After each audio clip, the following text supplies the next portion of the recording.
Well, welcome. Ronan is back, everybody. This is the third time on the show, right? Yes, what a privilege. You are one of the lucky few. I think you're the only one that's actually been on here 3 times, besides the co-host, which those don't really count because they have to at the end of the day.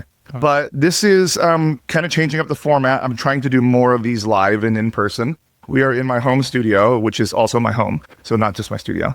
And we are running a 3-cam setup here, which is very experimental for me. I've only done test ones of these, so I think it's going to come out okay. But you're all the way here for a reason, and we all know about Vamp. We all know how amazing Vamp has been for all of us and how excited we are about Vamp, but some other things came along with it.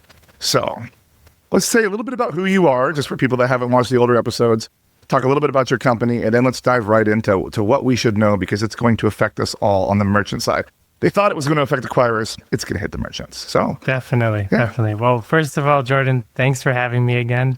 Always a privilege to be here. And I enjoy speaking with you outside of the podcast and being on your podcast. So it's great. Well, thanks for being such a good friend to me. I really appreciate that. It's always good to have industry friends. We've had good dinners, good conversations. You tell me about your family. Yeah, you're a friend now. Definitely. So just a few words about Justt. We are a chargeback mitigation solution at the post-transaction stage, dealing with those friendly fraud first-party misuse chargebacks that occur for merchants. We handle those chargebacks in a very unique way by using scale, handling the volumes and fluctuations of volumes through our technology. But using smart technology, we're able to actually tailor the response to each and every case so merchants can get the highest win rate. So it's not just a blanket response, just here's the same thing for fraud, here's a first for services not rendered, it's actual an individual response. Exactly. We don't have templates at Justt. Our system is built off of dynamic arguments. So based off of the data that comes in from multiple data sources, the system chooses which arguments to use in what order and how to organize them. So it's like a human handling the case without any human error, without any human error, without a human involved, and it can handle the volumes and scale. And then we can actually run behind the scenes tests and improve the solution over time using A/B testing and machine learning to improve the solution. You guys have been around a few years now, right? When did you start the company? Yeah, we started in early 2020, so we've been around for a little bit. It's a great time to start a company, by the way. Yeah. But actually, for your type of company, it probably was perfect because that's what chargebacks really went through the roof. Yes. So. Yeah, good point. A lot of it has to do with timing and luck, but we were planning, myself and my partner, Ophir Tahor, were planning the idea of just 2 years before we went full in on the project in 2020. Then COVID hit, and at first we thought it was going to negatively impact us, but it actually allowed us to grow very quickly in the market. One of the things that I don't think I've ever really asked you is, did you guys hand build it, like the first iteration, like yourselves? Yeah, everything was done by myself and Ophir. He comes from an R&D background, engineer himself. So you guys really bootstrap this all right then and there. Yes. That's actually pretty cool. Because so many people, especially in this space, that there's dollars in the space, just outsource everything these days and just have it built for them. And it's cool to see companies that actually did it by hand. Because that means you actually know how the damn thing works. Oh, of course. every last piece of it. The arguments, the ins and outs. It's at a whole nother level today, but yes. Yes, it is. So anybody that wants to know a little bit more about Justt, I will link both of the episodes in the description, and I'll put little things sliding in probably up top right now for people on YouTube on there. You can go and hear a little bit more. You did an awesome episode with us on crypto and what fraud is going on in the crypto space right now, and that was pretty eye-opening episode. And actually, it's still to this day, when I look at the performance, it's still on the top of the charts month after month coming in. So people are still listening to it. So that's amazing. But you're back, and you're back for a very specific reason. And I believe the official title is the hidden cost of chargebacks. Now, Visa and Mastercard, I want everybody to be aware of them. There's going to be some Mastercard talking here too. We're not just going to dunk on Visa all day long. But they've announced some changes that kind of were at the same time as Vamp. So if you could, tell me what's going on. Yeah, definitely. So chargeback fees are changing for acquirers in regards to how they are charged for their chargebacks, timelines, and we'll dive into the timelines. Yeah, and the I have a little phase. chart right here if we need it. Amazing. And because of these changes, the way the industry works is this is how acquirers make their stay ROI positive themselves. Is they take whatever fees they're getting from the card schemes. On top of that, they take higher fees from their merchants, or usually even simplify the fees, because many times there's complexities to the fees that the card schemes charge the acquirers. So they simplify them down and make sure they stay ROI positive when they're charging the merchants on top of that. Yeah, and I actually did. It's Payments Ed Week here in LA. Well, in Orange County. We're in Orange County, and that has brought a lot of people from the payments and fraud space together just to do our weekly conference thing.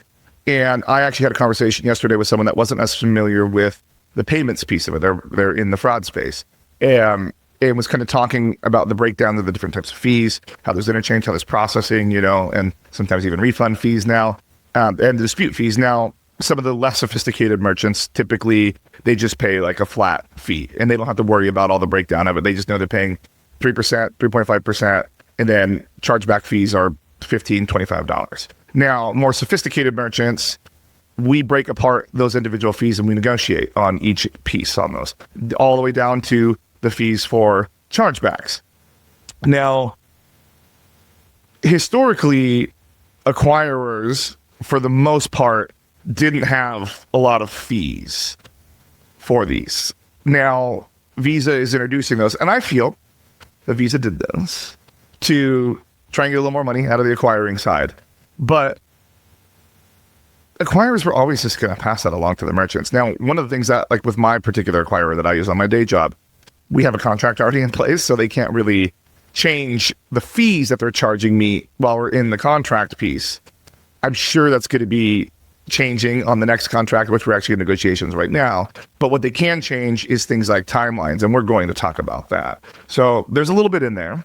Any thoughts on anything that I just said there? Yeah, it's exactly that. And that's what's so important. What you mentioned is the negotiation piece.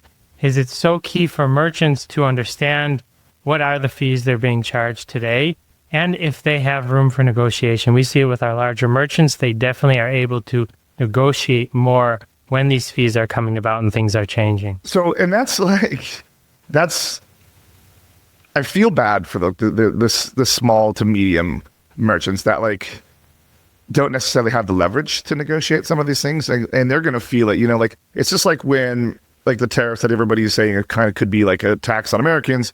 Like the ones that don't have the massive incomes are going to feel that impact more so. And the same thing goes for merchants, is when there's a new fee, a high margin enterprise level merchant, like they could probably absorb that fee a little easier than a mom and pop store, that has 2 employees total. Like it's something that I think was a little short-sighted, especially with like the way that the digital economy is running these days. It is a little frustrating though. So let's actually talk about some of the specific changes that's happening, and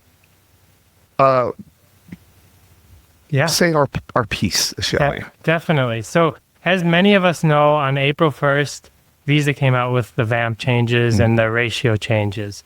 But April 1st also rolled out with Visa several changes in regards to timelines of representing a chargeback, but also accepting a chargeback. Yeah. So what they said is if you stay within the first 10-day limit, you're going to have the same fees as before. So representing a chargeback, acquirers are charged $1.05 if they Was that always? That was there. Yeah. So that's because it was rare that you would see chargeback fees under $3, just because I always figured there was something in there, because there's a floor. There's always a floor to something. Right. Now I know the big thing. Like I'll keep going on that on the timeline there, because we used to have 30 days on some cards, and then Visa years ago they moved it down to 18 days. But it looks like they kind of moved the window back up, just with more fees for the longer you take, like almost like unusable fees in my opinion. So right. Keep going. Right. So it's a good point what you mentioned in regards to the 18 and 30. So Visa actually has the 30-day window, but it's usually your PSP that is cutting down the timeline, because they want time on their end to deal with. Yeah, it. So, I noticed that, especially like Braintree, that you want 2 days on each side. in order to be able to get it through. Yeah, exactly. So if you stay within the first 10-day limit, you're only going to be charged that $1.05 as an acquirer. As an acquirer. I'm saying, I'm talking about the acquirer. Not me as a merchant, but I have a feeling I'm going to. Right. So we'll talk about the merchant side in a second and how it actually looks for the merchant. But for the acquirer, it's $1.05 for representing, and for accepting a case, there is no fee if they accept a case within the first 10 days. Yeah, first 10 days. And that's what's different is historically, there was not a fee usually for accepting. And that's what we do when we, if it's really fraud, you don't want to be fighting real fraud because you look like an asshole. Right. At the end of the day, especially if you win.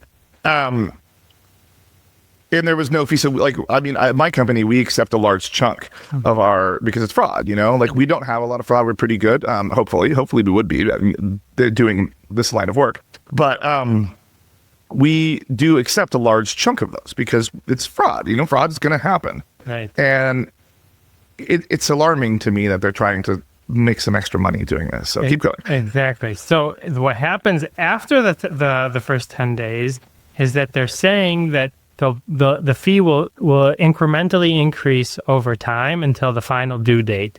And what happens is for representing a case, it could actually get up to $4. $4 if you wait till the final day to actually represent the case. And for accepting a case, if you let the time run out and don't actually accept the case, you can actually be charged as an acquirer up to $7. Yeah. And that is something that even when I worked at large merchants, we didn't even have the capacity always to accept. So sometimes we would just let them expire. Right. Because to us, it essentially was the same thing at the end of the day. Right. And that, we're talking 30,000 of those things a month sometimes, exactly. That's real money. Especially if it's $7 now, exactly. Someone has to touch those. Right. Right. And that's what's so key is if what we say to merchants right now is check what is happening in your contract. Just like you said with your PSP, check what's happening in your contract with your PSP if they're making changes or what was done before, because they're probably either going to pass that over to you or they're going to take an even higher fee from you. And you need to figure out what is actually being passed over. That's where I see it going is they're going to start marking these up too, at the end of the day. So everybody, I will put a link to a page on Justt's website that has these timelines so you can look at the individual fees and the actual timelines and get a pretty clear picture. So that link will be in the description of this particular video. So keep going if you can. Yeah, we have a great article that dives really into the details. Definitely we could use that. And what's interesting to also remember is these timelines are based off of the actual, when you receive the chargeback from VROL, that's Visa's system that the acquirers are integrated with to receive the chargeback data, and when it's submitted back to VROL. But when a merchant receives the chargeback, they're not receiving it from VROL, they're receiving it from their PSP or acquirer. Yep. So there might actually be a lag on when you actually receive the chargeback. And once you submit it to the PSP, if they don't automatically submit it back to VROL, there might actually be several days until they submit it. So even though I can still be getting the fees, even though I did my part in the appropriate timeline. Exactly. So you have to make sure not only what the fees are with your PSP, but do you have to stand by 10 days or do you have to stand lower than 10 days so your PSP has enough time to actually submit it back to VROL to stay within that window? Can you guys submit directly to VROL? No. So unfortunately, we have strong relationships with both Visa and Mastercard. But they still won't open that up to you? Their systems are not built to open that They're up. They're old, though. I remember VROL's old. VROL and Mastercom systems that it's a dream to be able to do it directly to their systems. We have to go through the acquirers and PSPs based on how their systems. So that's because my PSP did lower to 9 days. So I'm assuming they need that one extra day on one of the ends, probably on the back end to submit it. I just told my team that they need to get to everything day of, which sucks because it kind of my people that do my chargebacks, it's not their day job. Their day job is normally doing fraud review, which is a very small chunk of our overall orders. But, we've been trying to get a little more wins. Yeah. So we've had people in the weeds doing it. And this is really impactful to the team's workflow in what they do. So now we have to prioritize Visa. We have to prioritize chargebacks more than we normally would have to do ever. Right. So, yeah. It makes it even more important now than ever, the efficiency of your chargeback solution. It's not only about submitting before the due date, but submitting within that first 10-day time window. And you just mentioned a really good point is one of your PSPs just decrease the amount of time that it takes. It was overnight too. Right. Like, I just got the email and they're like, this is happening. And it was because they did start talking about the fees and I pushed back on the contract piece of it. But I mean, because it's all they can do. Right. It's literally all they can do if there's a standing contract, which I think most people would have. Right, exactly. So it's a simple way to do it is just shrink the amount of time that the merchant has to respond instead of charging additional fees that, as you mentioned, they don't have the right to charge in their current contract that they have. So there's a couple more fees that are coming that are a little more impactful. So can you run me through a couple of those? Yeah, of course. So another piece to really understand is around the pre-arbitration. So once you submit the evidence and your evidence is rejected by the issuer, so it goes to the pre-arbitration stage, you have to actually respond to the pre-arbitration. Have to respond to the pre-arb. Exactly. You can't let that one expire. Or you'll receive another $15 fee. $15. Yes. They're going to get us on these fees. And what's key to understand here is, again, this is a fee on the acquirer. Now, does your acquirer automatically accept all pre-arbitration so you don't need to worry about this? Or does your PSP force you to accept all the pre-arbitrations? And if not, they're going to pass over this fee to you. Yeah, I think usually, historically, and I don't know anybody that's a merchant on here what they're thinking, but usually merchants just auto-accept pre-arbitration because they're difficult to win if it gets even that far. Right. And then going to arbitration is a way bigger fine, and that one's going up too. It was normally $500, now it's going up to $600, right? Right. But that's the big thing is if you have something set up to auto-accept, great. If you don't, you can't just let the time run out, and then you're going to get you have to go back in again, and that basically is double the work, because you already fought this once and won, and then now it's back again, and you got to do it again. Right. And then do other fees on the pre-arbitration piece? Are any of these fees going to like reset and start again, or just the pre-arbitration fee? So the pre-arbitration fee is only set if you don't respond to it and you let it. So it doesn't start back over when it comes back in as a pre-arb. No, it doesn't start over. What does happen is, of course, there's always, if you decide to go to arbitration and you lose that arbitration, then there is an additional fine. It used to be a little over $500. Right. Now they've changed it to $600. $600. And exactly. Fun story that I have is one time I worked for a merchant that the arbitration fee in the contract was set to be paid by the PSP and not by us. And it was a mistake they made in the contract. So when COVID hit, I was just like, I don't care. Right. And they cared. So we had to come to like a gentleman's agreement that we would only do it on certain value of transactions. Of course. And on that. But I bet you that contract got redid the next one pretty quickly on that. But I love that example because it shows how much the merchant has not only the ability to understand each one of their PSPs, but to negotiate their contracts in their favor if they understand the fees properly. And on the Payments Corner show that we do on here, like Jacqueline has broke down before how important it is to negotiate your fees. Like everything's negotiable, well, except for interchange, but even that sometimes. Yeah. Everything's pretty much negotiable, so you always want to be evaluating every contract cycle, all these sorts of fees, because like these things matter, and you don't have to sit there and just take the first offer that they have. You can negotiate. They want your business too. Well, unless you're a high risk merchant, then they're probably not going to want your business anymore. Not anymore. What's interesting is also Mastercard made their own changes to fees, and some merchants weren't aware of the changes. Is this like the $25 second chargeback fee that I'm seeing? It's related to it. So let's again go to what the acquirer is being charged by Mastercard themselves, and then see how it looks like for the merchant. Please do. Actually, I don't know a lot about this one, so please educate me on this one and watch me get frustrated. Probably. Of course. It was frustrating when it came out. So when I looked at but there is reasoning behind it. So what Mastercard said is when a chargeback comes in, the acquirer is charged a $15 fee. Okay. Now, if the acquirer or the merchant and the acquirer submit evidence for that case to Mastercom, and the issuer rejects the evidence, so again, it goes to pre-arbitration, there is another $15 fee taken from the acquirer. So that means $15 loss at chargeback stage, and then when it goes to pre-arb, another $15 are lost. But the interesting piece is if you submit evidence and you successfully recover the So funds, $15 back. then you get $30 back. So you're up $15 as an acquirer. So it pays off in the end if you look at As long as you win. acquirers. Yeah, as long as you're submitting the right cases, the acquirer is in a pot. They get the $30 back if I win on a $15 fee, but then they take another $15 because probably to cover that when they're giving money away on the. That seems weird. Right. It's an interesting concept. The reasoning behind it is, Mastercard and Visa as well now, they're trying to incentivize that you're submitting evidence for the right cases, for the cases. They don't want us just flinging crap at the wall like we used to do. Right. Yeah. I think a lot of us, most of us, or hopefully most of us, have gotten better about fighting cases that need to be fought and accepting cases that need to be accepted. I guess some of my frustration with this whole thing is, coming out of COVID, so many people learned about chargebacks and how they work and what they can do and how they can kind of game the system.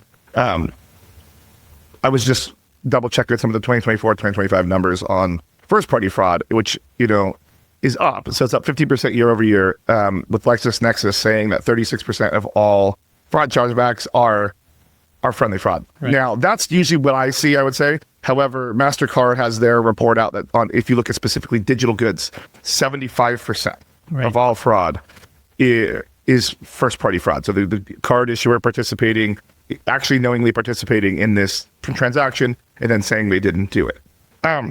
I feel that they have made it so difficult for merchants that I don't know what the end game really is, because we had compelling evidence 2.0. So let's say we used to be able to do, was there a date on the original compelling evidence 2.0? Was it 120 days? It had to be all greater than that. For 2.0, there was not 100. There was no date on it, right? It just had to be a previous undisputed transaction, period. I believe so. Which was, I think it was that too. Anybody in the comments, feel free to correct it if anything's wrong. But in 3.0, it had to be 120 days, it had to be greater than 120 days, in less than 365 days. Right. Which, for first-party fraud specifically, usually it's the first time they're making the purchase, and that's what they're charging back. Like maybe that MacBook Pro that they bought for the first time. And to us, on the merchant side, doing fraud screening, it looks right. Everything is right because it is a real, legitimate, actual transaction from the cardholder. Right. And we do our best. We spend our time. We try and fight these. We lose them, whatever it may be. And then now, I feel like they're just trying to make it more painful for a problem that they've made easier for consumers to do. And I think unless there's consumer punishment at the end of the day, unless there's actual fines back to the consumer if it's proven. I think if a compelling evidence 3.0 win from a merchant should penalize more than just taking the money back from the cardholder. There should be a fee for them getting caught lying. And that would slow that behavior, because I know that they're trying to encourage merchants to do the right thing when they get a chargeback, but also do the right thing quicker, because they're mad that we were pushing it to the end of the window all the time. Right. And I understand that, but it's also not our problem that this huge wave of disputes started coming in the last 5 years, right. We're doing everything right. They just made everything so easy that merchants are the ones paying for it at the end of the day. And I know they're trying to be well, these are fees we'll charge to acquirers. An acquirer is never going to sit down and just eat the fee. Right. It's never going to happen. They're in the business of making money too. Right. They're not in the business of losing money. And it's always just like the VAMP stuff with lowering the ratio for acquirers to these obscene levels for their whole portfolio. They're just going to whack at the merchants that were causing that to be out of whack for them. It should match. Right. It should match what the merchant requirements are, in my opinion, because you'll still have those ones, or it'd even be maybe even 80 basis points to the floor. But it's just, I feel like they're really coming at merchants and I just don't understand why. Right. Yeah. It's a great point, because I think on one side, it's great to try and clean up the system and make sure that only the evidence that should be submitted is being submitted. But at the same time, you don't want to create a scenario where merchants or acquirers are afraid to submit the evidence of the merchants when they should be. And then the question is, do merchants know when they should be and shouldn't be submitting? And do they have a system in place to actually figure that out? And what do the fees even look like for the merchant, because everything we've been talking about is what it looks like for the acquirer. How is the acquirer? There's no way that these are not going to be upcharged. There's Right. zero chance these are not going to be like marked up, just like Right. every other thing that PSPs do. Right. Which, like I said, they're in the business of making money. Exactly. And margin's margin. If you can, like, everything these days, like the whole world of subscriptions, like you don't own anything anymore, you don't buy it and own it, you got to pay a subscription to use it, is all about squeezing more dollars out of the end consumer. And the consumer in this scenario is technically the merchant. And I feel like it's the same thing. It's like, great, we'll put these new fees, so now Visa's going to make more money. And then the acquirers can mark these fees up. They can make more money. And then the next thing I know, my margins are suffering as a merchant. I'm going to have to jack the prices up internally.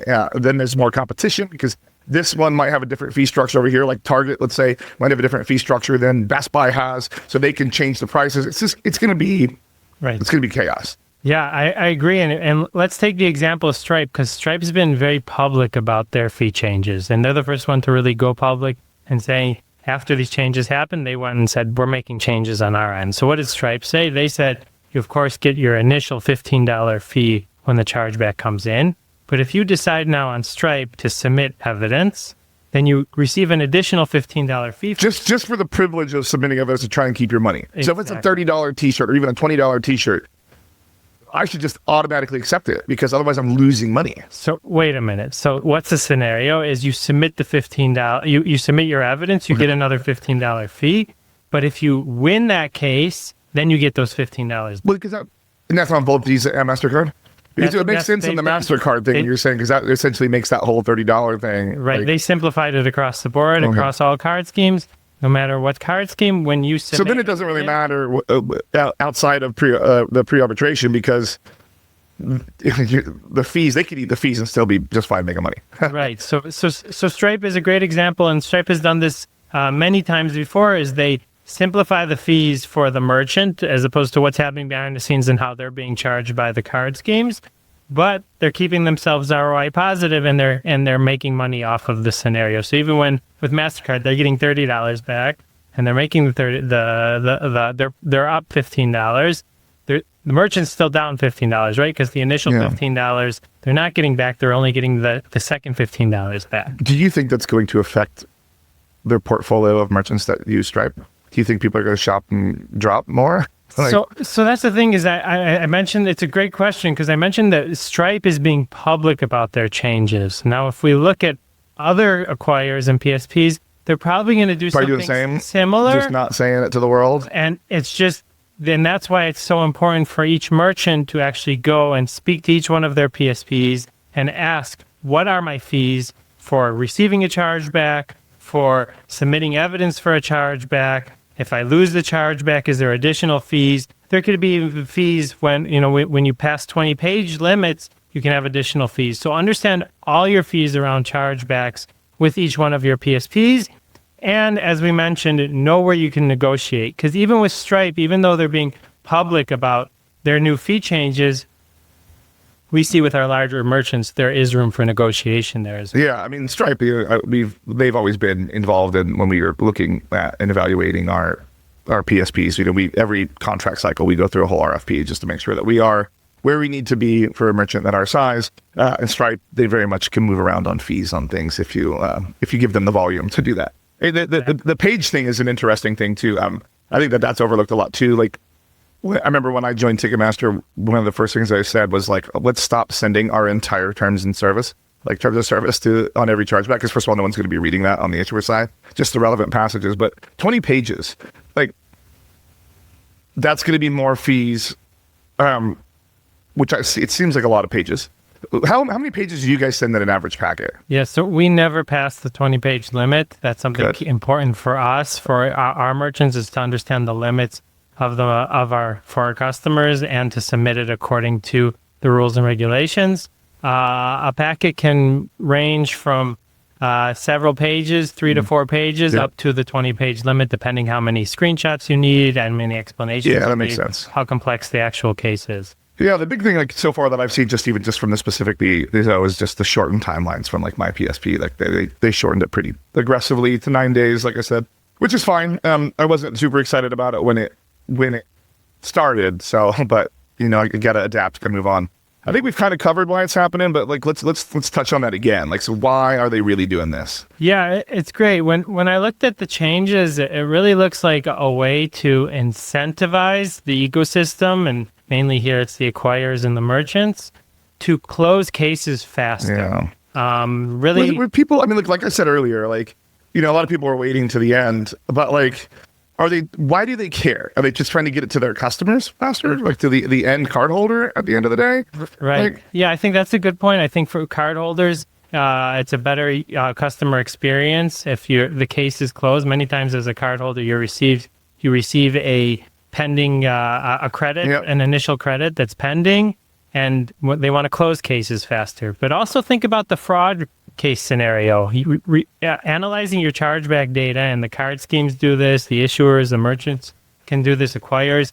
If you're analyzing chargeback data properly, you can actually improve your fraud rules. And if you Yep. know the final result of a case faster, you can implement those rules faster into your system. So it should make the system more efficient. should, as long as you have the time to do that.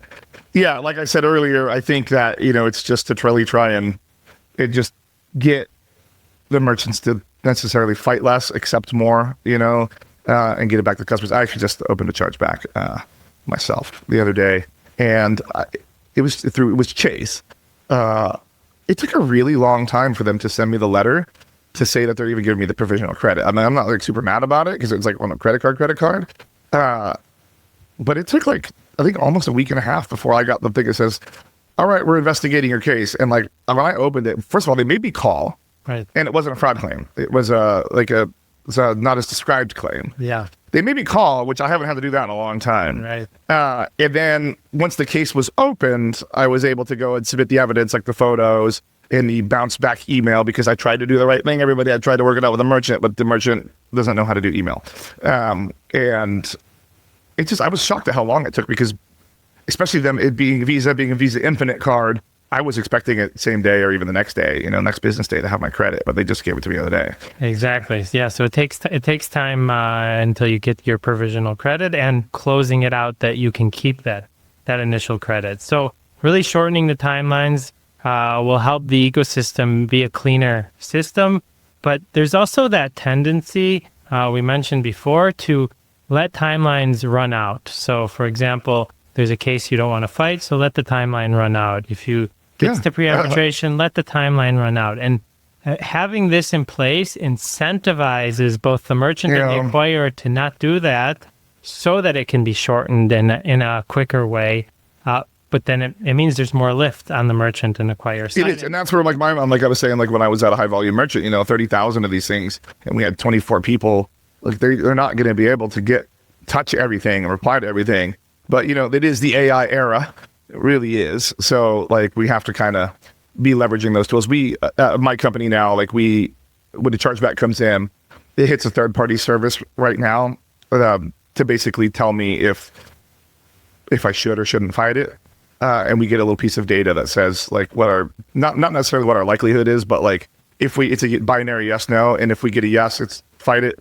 If we get a no, we don't fight it. We just accept it and move on. And that's going to help our workflow a ton, but it's not a sexy service, you know. It's a very basic step that we added to address the shortening of the timeline quickly, which, I mean, obviously for those people, it's going to make the people happy that their case was accepted and they got their money back a lot quicker, instead of waiting the 30-day window to go expire everything out, and they're just sitting there waiting in limbo like I am with SamsungParts.com. I mean, that website.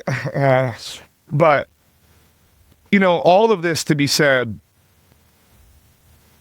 there's a lot in here that merchants need to do. And to that end, that we just talked about, merchants might not have the capacity to do that themselves.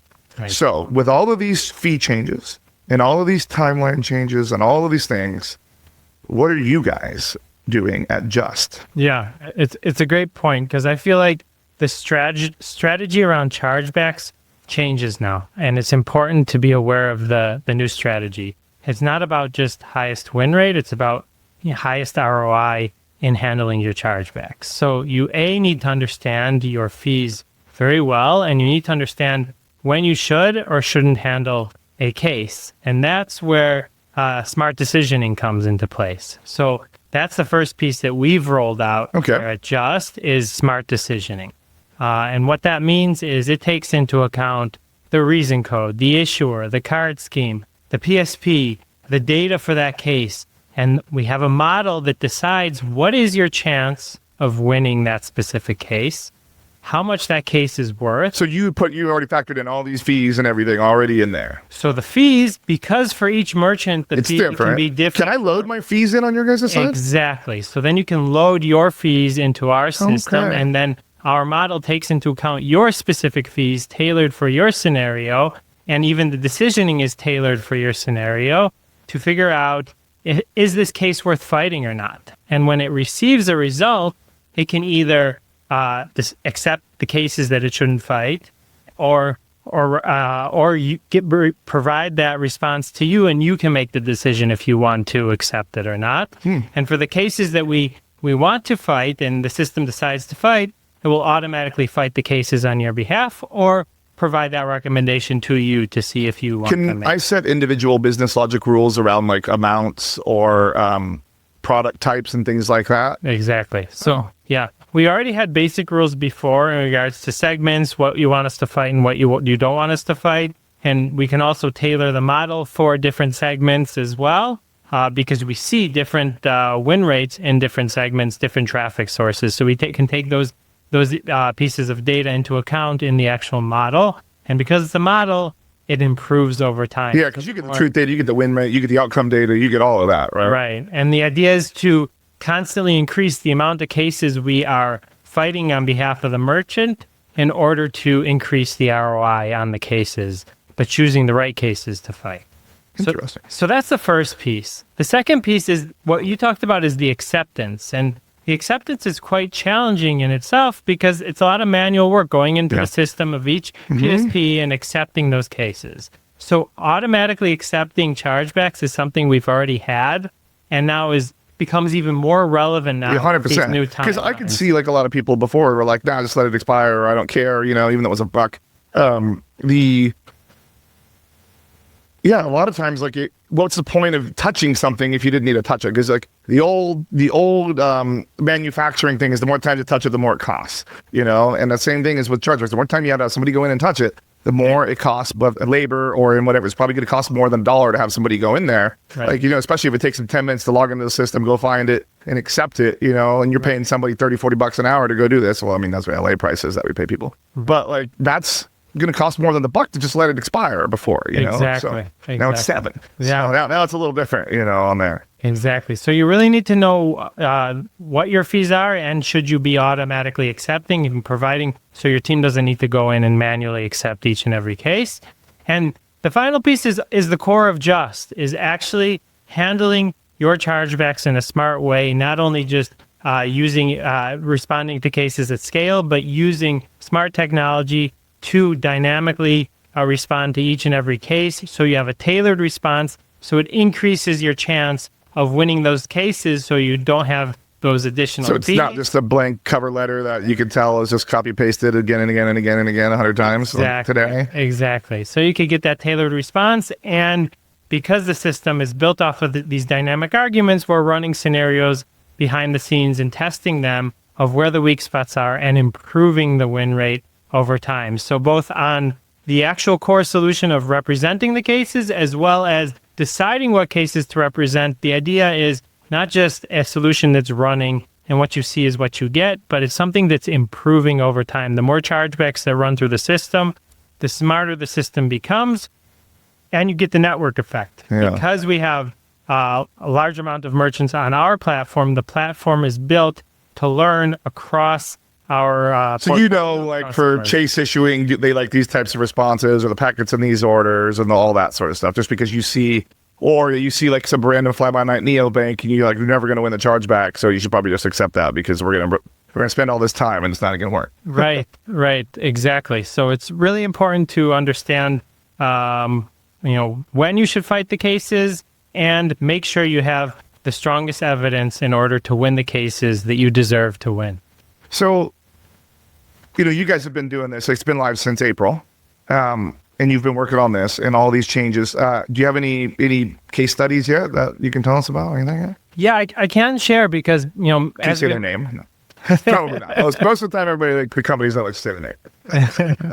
Of course, most of our enterprise companies don't want us to share their names on the specific scenarios, but one of our large enterprise companies in the food delivery space actually started getting fees over a year and a half ago, just specifically on Mastercard on one of their PSPs. And that was the initial model that we built, specifically tailored to them for their specific PSP that they started getting these fees when they lost, deciding which cases should they even fight in the first place, and then building the evidence on their behalf. And we increased their ROI instead of fighting everything and receiving additional fees, is choosing the right cases to fight. So that's where the actual core solution started out as, and then we expanded it to our entire portfolio for merchants that it's relevant for. It's the MasterCard thing, I've said a little earlier, like that $24 fee thing I hinted at earlier, because, I somehow that flew under my radar that like for pre-arbitrations or second chargebacks on MasterCard, it's a $24 fee for us. I didn't know. I think it's everybody. I think everybody gets that $24 fee, I guess, on second chargeback on Mastercard. So a second chargeback, it depends on your PSP. So your PSP decided to charge you the 24. So okay. It's that Mastercard. Yeah, so that flew under my radar on that 15. One. And when we brought Bella on, we started winning a lot more chargebacks. And then, so obviously the fallout of winning your initial chargeback is you get more second chargebacks. So like our AP team, like our AR team, messaged me and was like, "What happened here? Like all of a sudden the fees are really through the roof on this one category." And I had to call Addie and be like, "What's going on?" They're like, "Yeah, for seconds on Mastercard, you got to pay this." And so now our strategy has changed. It's like we really are deciding if we want to fight or accept on the Mastercard side, because if we see it again, then we're screwed, know? Yeah, and that's a great example of understanding your fees and then making sure you have a process in place to pick and choose the right cases to fight, so you don't wake up one day and see all of these additional fees in the system. So, as we wrap up here, what are the top 3 things that you think are going? That's what we do every time. What are the top 3 things going on in your world right now? Yeah, so the first thing is dispute optimization. That is the product that we've rolled out with recently in order to deal with these new changes. And we're really excited about what its initial results and something that we're offering to all of our customers. Once they understand their fees, we can even help them understand what questions to ask so that they can understand their fees better and then actually implement our dispute optimization platform. What's really cool to see is some merchants don't even have a decisioning tree today or any way of deciding what cases to fight and what not. And others that do are using our decisioning to help improve their decisioning as well. So we can work as in a partnership, whether you have or don't have any process today in deciding what to fight. And you guys it's pretty easy to integrate, you guys, isn't it? Like it's pretty easy if you have, especially when you're on one of the major PSPs, right? Because you guys have like integrations with everybody, right? Yeah, we're integrated with over 50 payment processors and acquirers. And it's as easy as like entering login information into your guys' thing, isn't it? And it just goes for it. So we pull the PSP data directly from your PSP in an automated fashion. It doesn't matter if they have an API, a platform, an SFTP report, email, or whatever it is. We've automated the whole process. We use our own third-party enrichment sources to enrich the data and make it even stronger evidence. And then the only data we need from the merchant is additional merchant data. Like the actual SKU and stuff like that, or how many times they've been here, that sort of stuff. Right. And then with that data, they can integrate with our API and be fully hands-free or upload a CSV file on a weekly basis with the additional data that they download from our platform. So it's usually 20 minutes of a merchant's time to do. That's pretty cool. Yeah. All right, what else? Give me 2 more. So the second thing is, we talked here a lot about deciding which cases to fight, and maybe there's certain cases a merchant shouldn't fight in order to stay ROI positive. But I have to say, I'm speaking to a lot of enterprise merchants lately, and I still feel like we're even a step away from that, where a lot of merchants aren't even getting to all their chargebacks, and there's a lot of cases still being left on the table because even if they've built automation, a lot of times their automation doesn't cover all of their chargeback reason codes, or if they have a manual team. Do you see a lot of merchants that have built their own automation? The larger merchants. Yeah, I mean, because I've done it, but I've always only done it at like merchants that were like several $billion. You know, it was like otherwise it was like where the volume was low enough that we could have somebody touch it by hand every single time. Right. You know, but like the automation, you know, that we had started building that out at Ticketmaster right before COVID, and then when COVID hit, like you know, Jenny over there, she like really cranked up like the decisioning tree that she made, and that saved our ass. Of course. Like there was like all of a sudden overnight, like 10x of chargebacks that came in. But it just like when I talked to a lot of other merchants, like I did here at Payments Ed this week, you know, like I'm always surprised at how unsophisticated they are, you know, and it kind of blows my mind that like they're still doing things the old-fashioned way. But you know, now there's companies like you guys that help with that when that didn't used to exist. You know, we used to have to do this a lot more by hand because the only thing that was like in that space was like outsourcing to human beings to do it. And those typically didn't provide the best cases, the most compelling of evidences out there. Right. Give me the last one. Yeah, and the last one is the same thing that rolled out on April 1st. Oh, God. That we know about is VAMP. I'm so tired of hearing about that. We're still talking about VAMP. You're still on that? That's a good callback to what? We're still on VAMP, and they're blissed. And we know that Visa made additional changes on VAMP, and everybody needs to be aware that we're right now in the advisory period. Yes, and that is until October 1st, right? I have some content coming out in the month of October. Has obviously not been recorded yet, but I'm going to do a deep dive into the results of VAMP. Amazing. I'm going to try to be first to market on that, but That'll we'll be see. Really cool. But, you know, we are still in that advisory period. I'm happy that Visa took some feedback, which...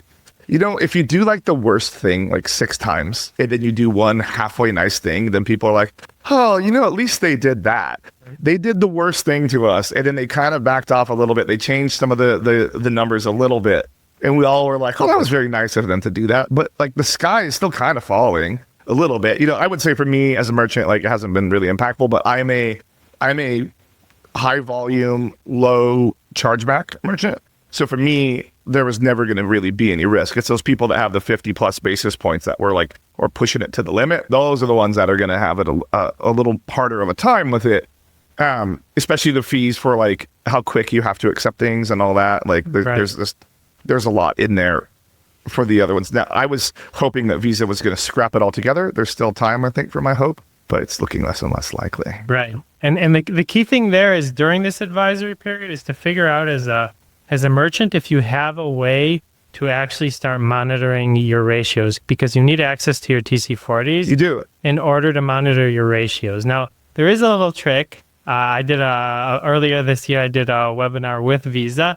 They thought the trick. Did they show up to your webinar? Yeah, they did. That was nice of them. That was very nice of them to be in the webinar with us. They thought that the trick was really thinking outside of the box, but they weren't ready to sign off on it because it's not completely exact, but because you can't get TC40s from all of your PSPs today. Some charge for it. Some charge for it. Some don't even allow you to get them. And you have to ask the questions to actually receive the right questions to receive the TC40s and figure out how to get them. Is if you're not using 3DS today, the ratio in the end is TC40s plus TC15. Yeah, and TC15 will have, so that's where you get the double count. Right. You can get, some of these things can count twice because it's TC40 plus TC15 on the VAMP ratio. Right. So it's a possibility, and even if you fight and win and one's backed out, you still have one negative mark on that. Exactly. So the TC15s will be all chargebacks, not only non-fraud chargebacks, and TC40s will only be on the fraud warnings. Yeah. So in the end, if you're not using 3DS, what you can do is on all your fraud chargebacks, you could count them twice.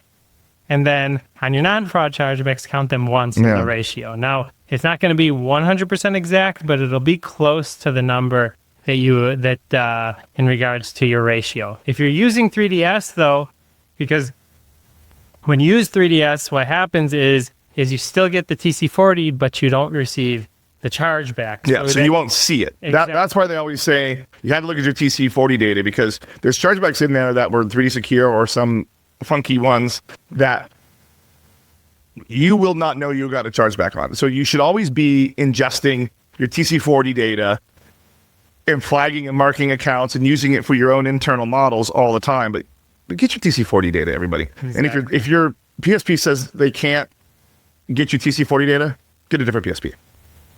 Yeah, it's a good point. Listen, on the webinar, Visa stated that it's the acquirers and PSP's responsibility to pass over that data 100%. to the merchant. And it's their data. Happening. They need to have it. Like, they Right. need to be able to have it. And if they try to charge you for it, get a new PSP.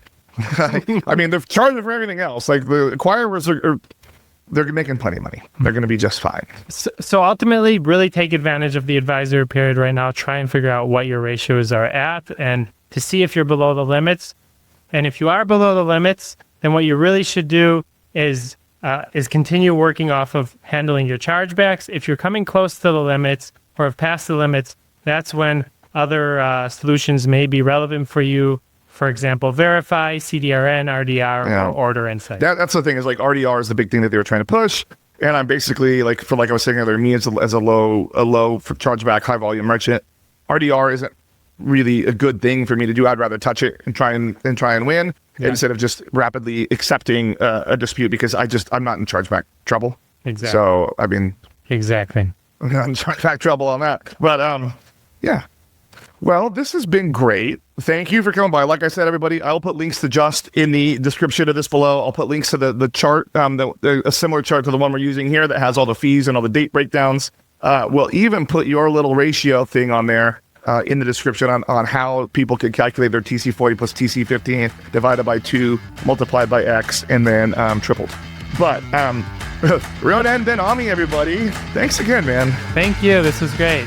All right, man. We'll see you next time.